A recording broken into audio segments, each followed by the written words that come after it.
ही जेको सिंध में हिकिड़ो अंधूनाक वाक़ियो थियो आहे जंहिं मंझि केतिरा ई क़ौम परस्त अॻुवाण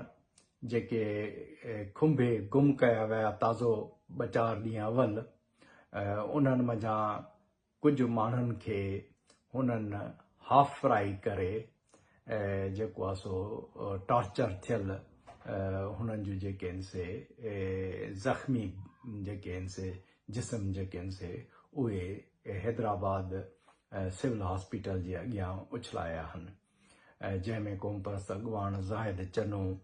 ऐं जावेद मंगरियो आफ़ाक अब्बासी ऐं ॿिया बि जेके आहिनि से शामिल आहिनि ही जेको आहे सो हिकिड़ो हुननि बदमाशी जो हिरासमेंट जो हिकिड़ो नओं तरीक़ो जेको आहे सो ईजाद कयो आहे उन खां अवल बि जेके आहिनि से हिननि जो हाफ फ्राई फुल फ्राई जो जेको सिलसिलो आहे उहो सिंध में ॾाढो मशहूरु आहे ऐं सिंध में पुलिस खे जेके आहिनि से हुननि इहे इख़्तियार ॾिना आहिनि त तव्हां कंहिंखे बि जेको आहे सो खणी हाफ फ्राई जो मक़सदु इहो आहे त तव्हां हुननि खे टंगुनि में गोलियूं हणी ज़ख़्मी करे पैरालाइज़ करे हुननि खे माज़ूर करे छॾियो ऐं फुल फ्राई जो मक़सदु इहो आहे त हुननि खे सिफ़ाए हस्ती तां मिटाए ऐं हुननि खे जेको आहे सो शहीद करे छॾियो त इहो जेको हुननि जो कुधो कमु आहे उहो जेको आहे सो इंसानियत जे ख़िलाफ़ जेके जुर्म आहिनि उन्हनि में हिकिड़ो जेको आहे सो नओं इज़ाफ़ो आहे त क़ौम परस्त अॻुवाण जिन खे जेको आहे सो बेगुनाह ही डिसअपियर कनि था ऐं जॾहिं बि ही अगस्त जो महीनो ईंदो आहे उन में जेको आहे सो ही क़ौम परस्त अॻुवाणनि खे जेको आहे सो खंभे गुम कंदा आहिनि अमूमन 14 अगस्त खां अवल कंदा आहिनि पर हिन दफ़े त माना ॼण त ही पंहिंजे जेको सो कॉल्ड आज़ादी जो ॾींहुं मल्हाइनि था पिया 15 अगस्त ते जेके आहिनि से माण्हुनि खे खणी गुम कयो अथनि ऐं उन्हनि खां पोइ बि जेके आहिनि से माण्हुनि खे खणी जेके आहिनि से ही डिसअपियर कंदा था रहनि ऐं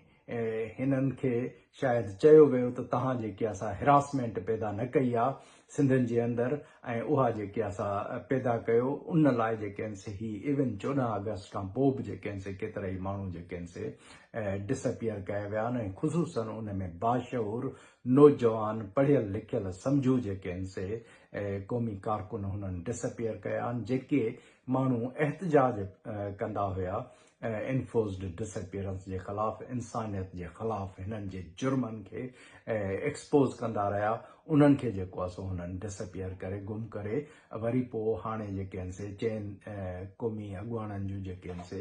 हुननि बॉडीज़ ज़ख़्मी थियल जेके आहिनि से बॉडीज़ हुननि खे टंगुनि में गोलियूं हणी जेको आहे सो सिविल हॉस्पिटल हैदराबाद जे अॻियां जेके आहिनि से उछलाया विया ऐं हुननि मंझां कुझु हिकु ॿ क़ौमी कारकुननि जी हालति जेकी आहे तमामु जेकी आहे ॻणती जोगी आहे ऐं इन अमल जी जेकी आहे असां वड़ सिंधी कांग्रेस जे पारां सख़्तु लफ़्ज़नि में मज़म्मत कयूं था ऐं इन ज़ुल्म खे इन जबर खे इन ॾाढ खे इन ज़्यादती खे जेको आहे सो असां इंटरनेशनल इदारनि जे अॻियां जेको आहे सो रखंदासूं ऐं यूनाइटेड नेशन्स हुजे एमनेस्टी इंटरनेशनल हुजे या जेके बि ह्यूमन राइट्स जा इदारा आहिनि उन्हनि खे जेको आहे सो असां हुननि जी जेके असां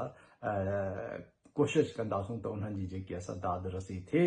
ऐं इन्हनि जे केस खे जेको आहे सो इंटरनेशनल फोरम्स ते जीअं हुननि जे फैमिलीज़ जेको आहे सो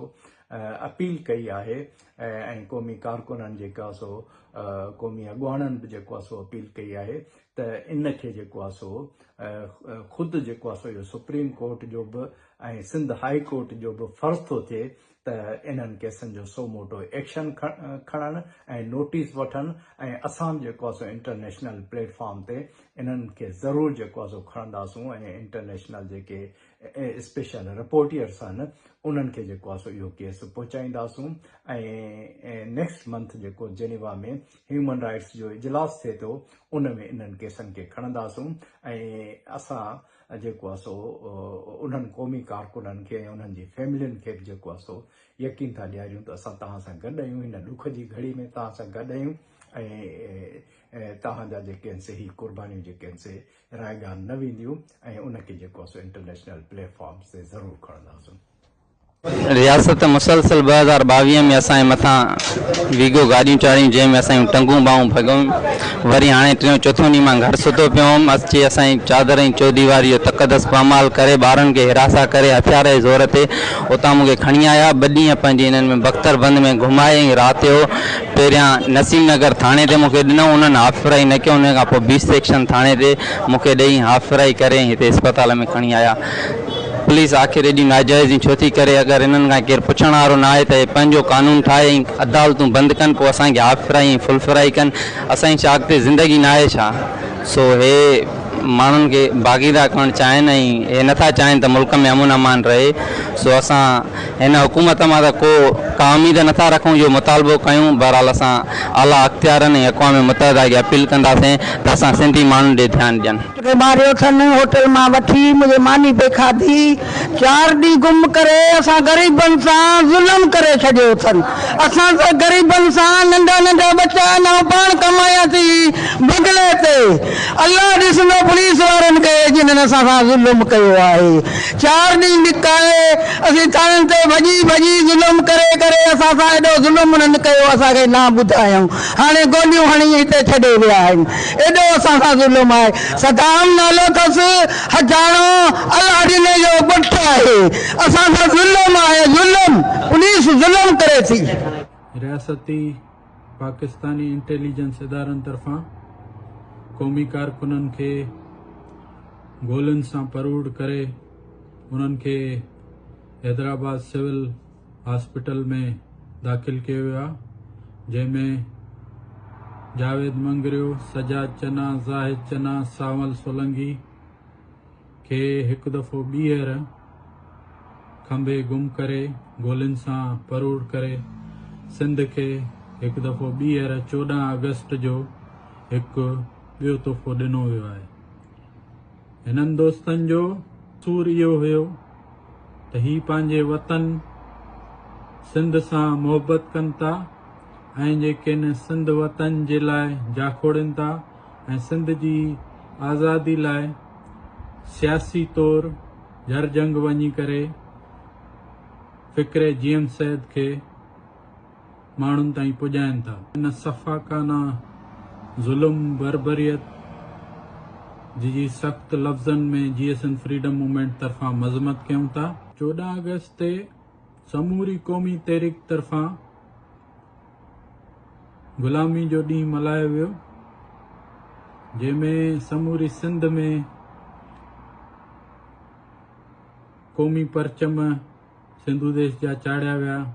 ॿाहनि ते कारियूं पटियूं ॿधी ऐं कारा झंडा चाढ़े हिन ग़ुलामी खां बेज़ारी जो ऐलान कंदे ब्लैक डे मल्हायो वियो। इन सियासी जदोजहद खे ॾिसी जिन ग़ुलामी खां बेज़ारी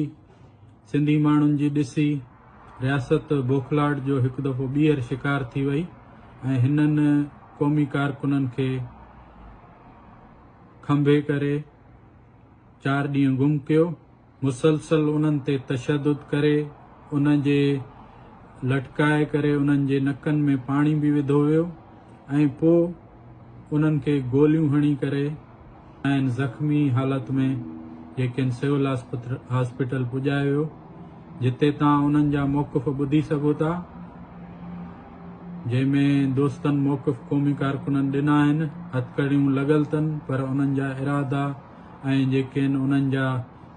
मक़सद ख़ातिर क़ुर्बानी ॾियण जो जोश ऐं वलवलो अञा बि ज़िंदा आहे। आवाज़ अक मौजूद जीएसएन जी लतीफ़ जी ॿोली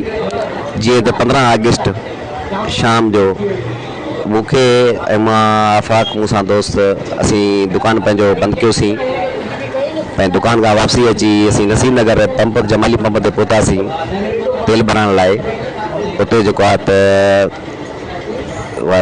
सिविल ड्रेस में मलबूस कार हथियारनि समेत ऐं 2-3 पुलिस जूं गाॾियूं जे सिविल ड्रेस वारनि अची असांखे पोयां बटणी करे मूंखे ऐं मुंहिंजे दोस्त खे असांखे मथो कारो कपिड़ो ॾेई करे के अणॼातल हंध ते मुंतक़िल करे विया। उते तशदुद खां बाद असां को पुछा वछा कई वई त असां वटि अहिड़ी का बि एक्टिविटी न निकिती। ख़ासि करे 14 अगस्त जे हवाले सां जेको आहे त उन हिसाब सां असांजो का अहिड़ी का ॻाल्हि आहे ई न चयो वियो त तव्हीं कुझु पंहिंजो माहौल जोड़ियो पिया असां असीं कुझु बि न पिया जोड़ियूं असीं पंहिंजो कारोबार था कयूं रोज़ी में लॻी विया आहियूं उन खां पोइ असांखे मुख़्तलिफ़ हंधनि ते रखियो वियो मुख़्तलिफ़ हंधनि तां ॾींहं जो राति ॾींहं लाइ किथे रखियो वियो राति लाइ किथे रखियो वियो हुते तरह तरह जा माना असां ते तशदुद कया विया असांजे जेको आहे त नक में पाणी जो दोस्तनि खे चुनी पाणी विधो वियो ऐं जेको आहे त असांजे पेरनि ते जेको आहे त तशदुद कयो वियो जेको सुॼाया विया आहिनि ऐं राति असांखे जेको आहे त उन्हनि जेको आहे त पाण में मीटिंग करे जंहिंमें जेको आहे त आला ऑफिसर हुया उन्हनि इहो माना असांखे चयो त बाबा तव्हांखे असीं पुलिस जे हवाले कंदासीं हैंडओवर कंदासीं पोइ असांखे दोस्तनि खे खोड़ मुख़्तलिफ़ हंधनि ते जेको आहे त मूंखे त भिटाई नगर थाणे ते खणी आया भिटाई नगर थाणे ते पहुचण लाइ मूंखे जेको आहे त वरी गाॾी भिटाई नगर थाणे खां कढी करे कार ते खणी वञी मूंखे अखियुनि ते पटी ऐं पोयां हथ ॿधी करे त मूंखे जेको आहे त टंग मां गोली हई वई जंहिंमां जेको आहे त मूंखे अस्पताल खणाए आया ऐं जेको आहे त हिते पुॼी करे दोस्तनि सां राब्तो कयुसि ऐं 7 बजे जेको आहे त सुबुह जो मूंखे डॉक्टरनि रेफर कयो आहे कराची ट्रमा सेंटर लाइ रेफर कयो आहे त बाबा तव्हांखे जेको आहे त वञिणो आहे कराची हिते तव्हांजी जेकी गोली लॻल आहे उहा नफ़्स जेकी तव्हांजी आहे उहा फाटी पई आहे त जेतिरो जल्द थी सघे तव्हां कराची पुॼो त हीउ एतिरो टाइम थी वियो आहे त हिकिड़ी लॻल आहे असांखे हाणे एतिरो वक़्तु थी वियो आहे असांखे जेको आहे त अस्पताल इंतज़ाम या असांखे रेफर लेटर ॾेई छॾिया आहिनि पुलिस वारा रेफर लेटर खणी वञी थाणे ते विया आहिनि उहो थाणे ते वरी दोस्त विया आहिनि त चवंदा असां त अहिड़ा पूता आहिनि त इहे ड्रामो करनि था जेको आहे त असीं इहो मुतालबा कयूं था सिंधी क़ौम खां त असांजो इहो आवाज़ु जेको आहे त सगारो करनि ऐं जेको आहे त ईअं जा सुभाणे अॼु असां सां हीउ थियो आहे सुभाणे ॿिए कंहिं क़ौमी कारकुन या कंहिं बि मज़लूम सां न थिए रियासत अहिड़ियूं हथकंडियूं माज़ी में भी मुख़्तलिफ़ वक़्तनि ते कंदी रही आहे पर क़ौमी कारकुननि जेको आहे पाण मल्हायो आहे ऐं उन्हनि खे इहो ॿुधायो आहे त वतन जी आज़ादी वतन सां मोहबत सिंधी माण्हू उन्हनि सां मोहबत उहा कंहिं बि सूरत में इन रियासती तशदुद गुमशदगियुनि ज़ुल्मनि जे कंदे बि असांजा इरादा अॻु खां अॻिरा आहिनि ऐं असां जेके फ़िक्रे GM सैद खे सियासी तौर समूरी सिंध में आईंदासीं बि ऐं जेके सिंधी माण्हू वटि वेंदासीं बि ऐं रियासत खे इहो बि ॿुधाईंदासीं त भले तव्हां असांखे टार्चर सेलनि में विझो भले असां ते सख़्तियूं कयो भले असांखे लाश ॾियो भले असांखे गोलियूं हणी करे ज़ख़्मी कयो पर असां पंहिंजे वतन जी आज़ादी तां हथ न खणंदासीं ऐं सिंधी माण्हुनि जी लाइ जदोजहद ऐं वतन जी बका ऐं वतन जी आज़ादी लाइ हमेशा ख़ुशहाली लाइ जदोजहद कंदा रहंदासीं 14 अगस्त ते सिंधी क़ौम तरफ़ां जेको एहतजाज कयो वियो इहो फितरी हो छो जो 14 अगस्त 1947 ते सिंध खे पाकिस्तानी रियासत में ज़म करे पंजाब साम्राज्य जी ग़ुलामी में ॾिनो वियो इन ॾींहं ते हर साल सिंधी माण्हू एहतजाज कंदा आहिनि जेको इन्हनि जो हक़ बि आहे इन ज़ुल्म बर्बरियत ऐं इन पुरअमन एहतजाज ते पाकिस्तानी रियासत बौखलाहट जो शिकार थी वई आहे जेको असांजे क़ौमी कारकुननि खे खंबे गुम बि करे थी उन्हनि खे गोलियूं हणी परोड़ करे कंहिंजा लाश ॾिए थी कंहिंखे ज़ख़्मी करे अस्पतालनि में हथकड़ियूं लॻल उन्हनि खे मोकिले थी असां हिन ज़ुल्म ऐं बर्बरियत ख़िलाफ़ आलमी इदारनि human rights commission human rights watch United Nation Amnesty International human rights जी उन्हनि तंज़ीमुनि खे अपील कयूं था त हिन रियासती पाकिस्तानी बर्बरियत ख़िलाफ़ नोटिस वठी एक्शन वठनि अॼु ॾींहं ताईं तव्हां ॾिसंदव त हींअर ताईं जेके असांजा केतिरा ई नौजवान शागिर्द गुम आहिनि जंहिंमें अला वधायो महर आहे 8 साल खां 8.5 साल थी चुका आहिनि जेको हींअर ताईं गुम आहे उहो ख़बर ई न आहे त किथे आहे उहो ज़िंदा बि आहे या उनखे मारे छॾियो अथऊं अहिड़े नमूने सां सोहेल रज़ा भट्टी आहे उनखे बि 7.5 खां 8 साल थी विया आहिनि हींअर ताईं उहो माना लापता आहे ऐं उन्हनि जी का ख़बर न आहे त ज़िंदा बि आहे या उनखे मारे छॾियो अथऊं ही कोर्टूं बि इन्हनि जूं ई आहिनि। कोर्टूं बि जेके आहिनि ATC आर्मी जूं अदालती कोर्टूं बि ठाहियूं अथऊं। ही कोर्टूं बि इन्हनि जूं, इदारा बि इन्हनि जा, ऐं जेके आहिनि अदालतूं बि इन्हनि जूं। जंहिं कंहिं बि क़ौमी कारकुन जो ॾोह बि आहे, को उन ते चार्जिस बि आहे, को एलिगेशन बि आहे, त ही इदारा कोर्टूं बि त तव्हां जूं आहिनि, उन्हनि में पेश कयो त ऐं जेके एतिरनि सालनि खां उन्हनि खे गुम करे छॾणु हिन रियासती पाकिस्तानी इदारनि जो पुराणो रहियो आहे, जंहिंमें असांखे हिननि लाश बि ॾिना आहिनि। मक़सूद खान जो लाश हुजे, सलमान वधे जो लाश हुजे, शहीद बशीर खान जो स्ट्रेचर ते पियल लाश हुजे, या जेके आहिनि सिराई कुर्बान रूपलो चोलियाणी ऐं नूरुल्ला तुन जो गोलियुनि सां परूड़ थियल रख थियल लाश हुजे। पर असां उन्हनि खे इहो ॿुधाइणु चाहियूं था त भली असांखे लाश ॾियो, भली असांखे साड़े छॾियो, ऐं भली असांखे जेके आहिनि टार्चर सेलनि में विझो, भले गोलियूं हणो, पर असां पंहिंजे वतन सां मोहबत, वतन जी आज़ादी, वतन जी ख़ुशहाली लाइ सियासी जदोजहद जारी रखंदासीं। GM सैद खे पाए तकमील ताईं पुॼाईंदासीं। जीअं सिंधु देश, जीअं साईं जी। ॿ ॾींहं अॻु में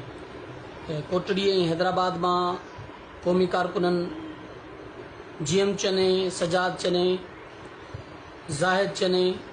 जावेद मंगरे, सामल सिंधी ऐं ॿियनि खे रियासती इदारनि जबरन खंबे गुम कयो हो, जिन जी अॼु ख़बर पई आहे अफ़सोसनाक त हैदराबाद ऐं कोटड़ी पुलिस रियासती दहशतगर्दी जो मुज़ाहिरो कंदे उन्हनि क़ौमी कारकुननि खे कूड़नि मुक़ाबलनि में फ़ोरू ॼाणाईंदे 4 ॼणनि दोस्तनि खे हाफ फ्राई कयो आहे, जंहिंमें जावेद मंगरे जी हालत तमामु सीरियस आहे ऐं नफ़्स जी जेका आहे हुनजी नफ़्स आहे, रग हुनजी कटिजी वई आहे ऐं हुनजी ढकणी जेका आहे हुन ते हिननि गोलियूं हलायूं आहिनि। उन खां अलावा सजाद चनो अञा ताईं लापता आहे। हीअ जेका रियासती दहशतगर्दी ऐं बदमाशी आहे उहा असां कंहिं बि सूरत में बर्दाश्त न कंदासीं। ऐं IG police, DIG Hyderabad, SSP Hyderabad ऐं SSP जामशोरो खे ख़बरदार थो कयां त हीअ जेको तव्हांजो अमल आहे इहो इंसानियत सोज़ अमल आहे ऐं इहा न सिर्फ़ कानून जी वायोलेशन आहे, आइन जी वायोलेशन आहे, पर इंसानी हक़नि जी संगीन लताड़ आहे। इहो अमल इंतिहाई मज़म्मत जोॻो अमल आहे। असां मुतालबो था कयूं त जेके बि पुलिस अमलदार या ऑफिसर इन वाक़े में मुलविस आहिनि उन जे ख़िलाफ़ कार्रवाई करे उन्हनि खे सख़्त खां सख़्त सज़ा ॾिनी वञे, न त ॿी सूरत में असां सॼी सिंध में एहतजाज जी काल ॾींदासीं ऐं सिंध पुलिस जे ख़िलाफ़ सख़्त खां सख़्त रदअमल ॾींदासीं। असां कंहिं बि सूरत में इहो अमल बर्दाश्त न कंदासीं। ही कानून खां ऐं अदालतुनि खां मथां हो क़दम आहे। तव्हां वटि जेकॾहिं के सबूत आहिनि त तव्हां उहे पेश कयो। कोर्टूं तव्हांजूं मौजूदु आहिनि, तव्हांजा कानून मौजूदु आहिनि, तव्हांजा इदारा मौजूदु आहिनि, पर इहा बदमाशी, इहा दहशतगर्दी जेका आहे उहा कंहिं बि सूरत में असां बर्दाश्त न कंदासीं। त तव्हां क़ौमी कारकुननि खे खंबे खणी वञो ऐं उनखां पोइ कूड़ो मुक़ाबिलो ॼाणाए उनखे फुर में मुलवस कयो। यादि रहे त 2-3 ॾींहं अॻु में तव्हां कोटड़ी मां 4-5 सिंधी यूनिवर्सिटी जा शागिर्द खंबिया हुआ, जिन खे बि तव्हां फुर जे कूड़े केस में जेको आहे उहे कोर्ट में 2 ॾींहंनि खां पोइ पेश कयो हो, जंहिंजे ख़िलाफ़ उतां उनजे वारसनि जेको आहे उहो रदअमल ॾिनो आहे ऐं अव्हां जे ख़िलाफ़ पटिशन दाख़िल कई बि वञे। असां बि तव्हांखे ख़बरदार था कयूं। ऐं सिंध सुजागी फोरम जे ज़िम्मेदार जी हैसियत में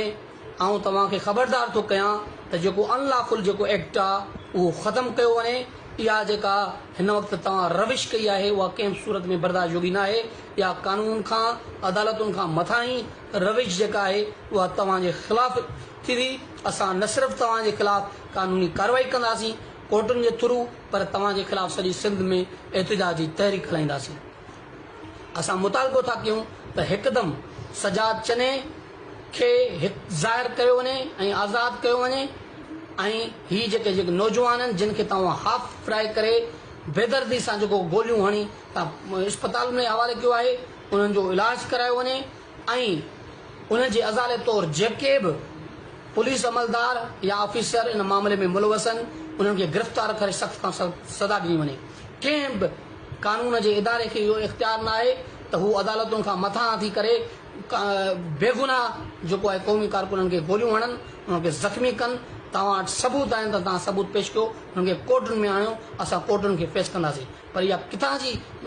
जेको आहे रविश आहे त तव्हां उन्हनि क़ौमी कारकुननि खे पहिरीं खंबे गुम कयो था ऐं उन खां पोइ उन्हनि खे हाफ फ्राई करे या उन्हनि जा चिचरल लाश तव्हां ॾियो था। इहा कंहिं बि सूरत में बर्दाश्त कई न वेंदी। ऐं सिंध खे अपील थो कयां त हिन बरबरियत, हिन ज़ुल्म, हिन ॾाढ ऐं जबर जे ख़िलाफ़, हिन पुलिस गर्दी जे ख़िलाफ़, हिन दहशत गर्दी जे ख़िलाफ़ जेको आहे तव्हां निकिरो, एहतिजाज कयो। सुभाणे ईअं थिए त तव्हां ऐं असां समूरनि साथियुनि खे ईअं ई ही बेगुनाह जेको आहे गिरफ़्तार करे ऐं उन्हनि खे हाफ फ्राई करे गोलियूं हणी मारे छॾनि। हिननि जी बदमाशी कंहिं सूरत में इहा बर्दाश्त न कई वेंदी। असां जल्द हंगामी बुनियादनि ते इजलास घुरायो आहे इन मामले ते ऐं जल्द खां जल्द सॼी सिंध में इन मामले जे ख़िलाफ़ एहतिजाजी तहरीक हलाईंदासीं ऐं पुलिस अमलदारनि जे ख़िलाफ़, पुलिस पार्टी जे ख़िलाफ़ ऐं रियासत जे उन्हनि इदारनि जे ख़िलाफ़ कानूनी कार्रवाई सां गॾोगॾु एहतिजाजी तहरीक शुरू कंदासीं। उन करे आउं सिंध जे शऊर खे अपील थो कयां त हिन ज़ुल्म जे ख़िलाफ़ ख़ासि तौर ते आउं human rights commission of Pakistan ऐं जेके बि इंसानी हक़नि जा डिफेंस ऑफ ह्यूमन राइट्स आहे या एशियन ह्यूमन राइट्स आहे, एमनेस्टी इंटरनेशनल आहे, उन्हनि खे अपील थो कयां त हीअ जेको सिंध जे अंदरि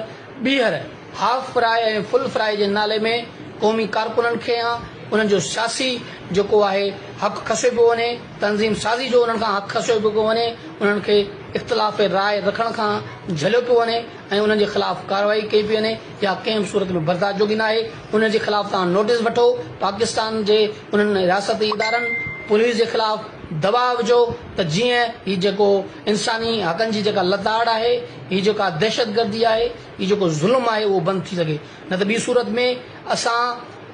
समूरा सियासी कारकुन, सिंध जूं सियासी तंज़ीमूं, क़ौमी तहरीक सां लाॻापियल जेके सियासी तंज़ीमूं आहिनि उहे गॾिजी हिन अमल जे ख़िलाफ़ सख़्त खां सख़्त रदअमल ॾींदासीं। ऐं आउं सिंध जे शऊर खे, सिंध जी सियासी पार्टियुनि खे, सिंध जी कॉम्प्रेस जमायतुनि खे, सिंध जी तरक़ी पसंद जमायतुनि खे अपील थो कयां त हिन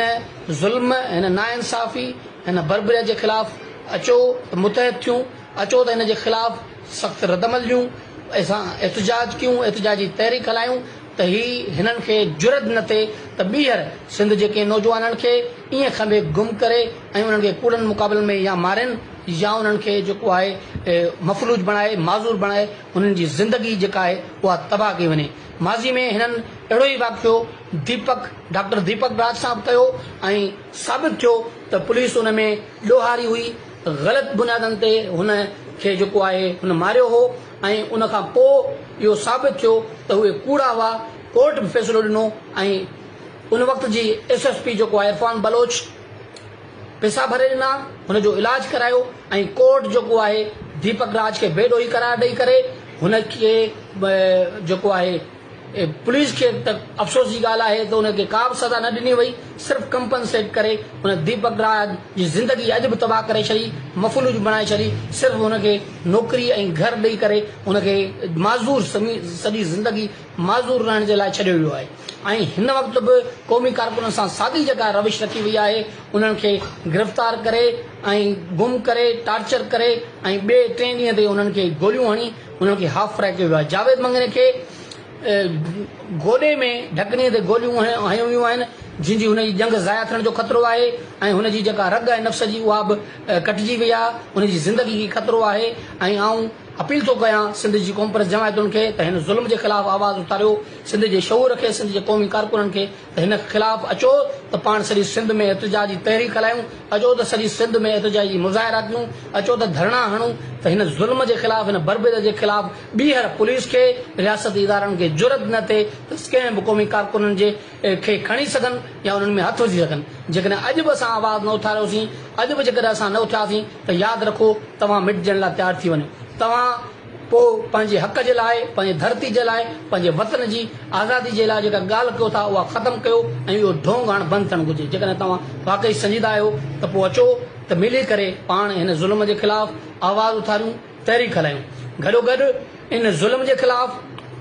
जबरी गुमशुदगियुनि जे ख़िलाफ़, एक्स्ट्रा जुडिशियल किलिंग्स जे ख़िलाफ़ सियासी कारकुननि जे ख़िलाफ़ जेका ही कार्रवाई कई पई वञे उन जे ख़िलाफ़ 30 अगस्त जेको जबरी गुमशुदगियुनि जो आलमी ॾींहुं आहे, यादि रहे त 30 अगस्त जबरी गुमशुदगियुनि जो आलमी ॾींहुं आहे। उन ॾींहं ते हर साल जीअं हिन साल बि कराची जेका सिंध जी दिलि आहे, जेको सिंध जो दिमाग़ आहे, सिंध जो तख्तगाह आहे, उन शहर में Sindh Sujagi forum, voice for missing persons of Sindh, human rights commission of Pakistan, Baloch Yakjehti committee ऐं सिविल सोसाइटी तरफ़ां जेको आहे एहतजाजी वॾो एहतजाजी मार्च कयो वेंदो हिन ज़ुल्म जे ख़िलाफ़। उन करे आउं अपील थो कयां त हीअ जेका एहतजाजी तहरीक आहे उहा अॼु खां शुरू कई वञे, त जीअं असां 30 मार्च ते हज़ारनि जे तादाद में जेको आहे कराची में गॾु थी करे इन ज़ुल्म जे ख़िलाफ़, इन बर्बरियत जे ख़िलाफ़, इन ॾाढ जे ख़िलाफ़, इन इंसानी हक़नि जी संगीन लताड़ जे ख़िलाफ़ जेको आहे गॾु थी करे असां हिकिड़ो रेफरेंडम ॾियूं ऐं ॿुधायूं त तव्हां ग़लति आहियो, तव्हां रियासती दहशतगर्दी कयो था, तव्हां इंसानी हक़नि जी भञकड़ी कयो था ऐं तव्हांजा इहे हरबा, इहे गिरफ़्तारियूं, इहे कूड़ा केस ऐं इहे तशद्दुद, इहे हाफ फ्राए फुल फ्राए या जबरी गुमशुदगियूं या चिचड़ लाश ॾियणु जेको आहे उहो असांखे झुकाए नथा सघनि। अरसलान सिंधी हिन ते तशद्दुद कयो वियो ऐं हिननि खे चयो वियो आख़िर में तव्हां अब्दुल खालिक खे, राजेश ठाकुर खे ऐं ॿियनि तव्हांजे जेके लीडर आहिनि उन्हनि खे न्यापो ॾिजो। तव्हां पाण जेको बचाइणु चाहियो था त बचायो, पर असां तव्हांखे हाफ फ्राई ऐं फुल फ्राई कंदासीं। ऐं चवां थो ख़ुदा पाक जो कसम आहे त असां तव्हांजी हाफ फ्राई खां न ॾिजूं था, न तव्हांजी मौत खां ॾिजूं था। असां हक़ सच इहो चवंदा रहंदासीं। तव्हांखे ॿुधायां त साॻी टीम 5 असांजा दोस्त जेके 3 मूंसां गॾु हुआ, 2 जेके आहिनि नई पुल था खयां हुआ, उहे ॿिनि दोस्तनि सां मिलण आया हुआ। 5 इहे दोस्त, 2 जेके आहिनि कोटड़ी मां अब्दुल फताह जा भाइटा घर में दाख़िल थी, उन्हनि खे खयो वियो साॻी टीम। उहो सॼी राति असांजे हिन 5 दोस्तनि ते तशद्दुद कंदो रहियो हादीबेग मुख़्तलिफ़ तरीक़नि सां। उन खां पोइ जॾहिं हू दोस्त 2 दोस्त कोटड़ी जा खणी आया, उन्हनि खे हिकिड़ी राति गुम करे राति उन्हनि वॾो कारनामो सर अंजाम ॾिनो आहे। क़ौमी कारकुननि 5 क़ौमी कारकुननि खे टंगुनि में गोलियूं हणी हॉस्पिटल में फिटो कयो वियो आहे। छा था सम्झो तव्हां असांजे क़ौमी कारकुननि खे टंगुनि में गोलियूं हणी या असांजा धमकियूं मोकिले असांखे ख़ामोश कराईंदा? इहा तव्हांजी भुल आहे, तव्हांजे अबेदारे जी भुल आहे, तव्हांजी रियासत जी भुल आहे। ही क़ौमी कारकुन न कल्ह झुकिया आहिनि न अॼु झुकंदा। असां जीअं सिंध क़ौमी माहौल आइसर तरफ़ां इहो ऐलान था करियूं त क़ौमी कारकुननि सां इंसाफ़ ताईं असांजी जिदोजहद जारी रहंदी। असां कंहिं बि क़ौमी कारकुन खे कल्ह बि असां चयो, अॼु बि चयो आहे, चऊं था कंहिं बि क़ौमी कारकुन खे असां अकेलो न छॾींदासीं। असां बस आहे ही क़ौमी कारकुन जेके आहिनि कल्ह बि रोडनि ते हुआ, अॼु बि रोडनि ते आहिनि। असां दुनिया खे ॿुधाइण था घुरूं जिन मुल्कनि में, जिन इलाइक़नि में जंगूं थियूं हलनि, जिथे मुल्क हिक ॿिए सां टकरियल आहिनि, उते बि हेॾे मासूम ॿारनि खे कोन खणिबो आहे। हिननि मासूम ॿारनि ते टार्चर कोन कबो आहे, मासूम ॿारनि ते तशद्दुद कोन कबो आहे। 5 क़ौमी कारकुन टंगुनि में गोलियूं हणी, तव्हां इहो कॾहिं बि कोन ॿुधो हूंदो कंहिं इलाइक़े में, कंहिं मुल्क में उन क़ौमी कारकुन टंगुनि में गोलियूं हणी जेको आहे सो इस्पताल में फिटो कयो वञे। ठीकु साॻे तरीक़े सां जेको कुझु वक़्तु पहिरीं तव्हांजे शहर टंडो मोहम्मद खान में शेख सिकंदर मला खे गोलियूं हणी साॻी इस्पताल में फिटो कयो वियो, जंहिं उते शहादत माणी बि उन जे क़ौमी कारकुननि जे जिदोजहद जे नतीजे में उन वहशी कातिल जेको आहे SHO उन ते FIR थी। FIR खां पोइ हू एॾो निवाह मां निकिरी वियो जे असांजे मासूम मारणु शुरू कया आहिनि। पर असां चऊं था हादीबेग लाशारी तूं मार, मूंखे ख़बर आहे तव्हां मारे सघो था, छो जो हीअ रियासत सॼी तव्हांजी आहे। तव्हां हिन रियासत जा डाउट आहियो, दलाल आहियो। तव्हां जॾहिं बि असांजा क़ौमी कारकुन, शागिर्द, साथी, हारी, मज़दूर जेके हितां गुम थियनि था मिसिंग थियनि था उन्हनि खे तव्हां उन्हनि जी मदद कयो था तव्हां असांजे घरनि में गिरो था तव्हां जेको आहे सो उन क़ौमी कारकुननि खे ज़ख़्मी कयो था या चिचिर लाश ॾियो था हा हा तव्हांजी रियासत असांखे मारे सघे थी पर रहबर सिंध साईं जीअं जो नज़रियो जेको आहे सो तव्हांजी आका तव्हांजा बाबा तव्हांजा ॾाॾा हिन क़ौमी कारकुननि जी दिलनि मां नथा कढी सघनि छो तव्हां पहिरीं असांखे लाश दान ॾिना जा तव्हां टोली फाटक जो वाक़ियो कोन करायो जा तव्हां टोली फाटक ते बि असांखे लाश ॾिना हुआ तव्हां सांगल में बि असांखे सारे लाश ॾिना हुआ तव्हां मुज़फ़र खुटे जो बि लाश ॾिनो हो रूपले टोलियाणी जो बि लाश ॾिनो हो नूरलाल पुने जो बि लाश ॾिनो हो सिराज कुर्बानी जो बि लाश ॾिनो हो अफ़ज़ल पाण जो बि लाश ॾिनो हो तव्हां केतिरा असांखे लाश ॾिना आहिनि मक़सूद कुरैशी समेत सलमान वधे जो बि तव्हां लाश ॾिनो हो जेको असां केरी जी मुठ करे उन्हनि खे कछड़ी ॿधी उन्हनि जा लाश उन्हनि खे खणी दफ़नाए को बि असां ख़ामोश न थियासीं त तव्हां जेकॾहिं असांजे पंजनि क़ौमी कारकुननि खे टंगुनि में गोलियूं हणंदा त ही क़ौमी कारकुन ख़ामोश कीअं थींदा इहा तव्हांजी भुल आहे ऐं जॾहिं दुश्मन सोड़ो थींदो आहे जॾहिं दुश्मन सम्झंदो आहे साॻी धुर ताक़तवर थिए पई अॻी धुर पंहिंजे इंसाफ़ जे लाइ रोडनि में निकिरे पई त हू मारणु शुरू कंदो आहे उहो साॻी रियासत ॿियूं बि रियासतूं आहिनि ॿिए हंधि बि जंगूं हलियूं हूंदियूं ॿिए हंधि बि इनकलाब आया हूंदा ॿिए हंधि बि मुख़्तलिफ़ तरीक़े सां उन क़ौमुनि खे मारणु शुरू कयो हूंदो तव्हां कश्मीर जे लाइ घोड़ा घोड़ा करियो था ढोल वॼायो था पर आउं सम्झां थो कश्मीर में अहिड़ो ज़ुल्म न आहे जेको सिंध जे अंदरि थिए पियो असां कहिड़ी मलामल कई आहे असां सिर्फ़ु ॻाढ़ा झंडा खणी दोस्तनि जूं तस्वीरूं खणी बैनर खणी एहतजाज कयूं था तव्हां हुन एहतजाज खां एॾो डिॼो था एॾो तव्हां कैदी आहियो डिॼना आहियो जो तव्हां असांजे मासूम ॿारनि खे खणी था वञो उन्हनि ते सॼी राति 10 ॼणा पुलिस वारा तशदुद कनि था टॉर्चर कनि था उन्हनि खे लठियूं हणनि था उन्हनि खां ज़ोरी ज़बरदस्ती बीजनि ते बयान ॾियारनि था पर असांजा क़ौमी कारकुन असांजा मासूम ॿार अॼु बि असांजा गॾु बीठल आहिनि इन में इहा तव्हांजी शिकस्त आहे इहा तव्हांजी भुल आहे तव्हां असांखे ख़ामोश कराए सघो था उनजे करे असां रियासत खे ॿुधायूं था त इहे जेके हथकंडा तव्हां इस्तेमालु करियो था इहे तव्हांखे हीअं सम्झो वक़्त खां अॻे निस्ता ऐं नाबूद करे छॾींदा तव्हांजी रियासत टुटी वेंदी छो जे किथे गोली जे ज़ोर ते ॾाढ जे ज़ोर ते कंहिं माण्हू खे ग़ुलाम करे सघिजे थो पर ॾिघे अरसे ताईं नथो ग़ुलाम करे सघिजे पाकिस्तान जी रियासत जॾहिं खां पाकिस्तान वजूद में आयो आहे उन टाइम खां वठी सिंध हिंद बलोचनि ऐं पख्तूननि खे मारणु शुरू कयो आहे बलोचनि जा अॼु बि हज़ारे माण्हू तव्हांजे टार्चर सेलनि में आहिनि तव्हां हज़ारे लाश न आहिनि तव्हां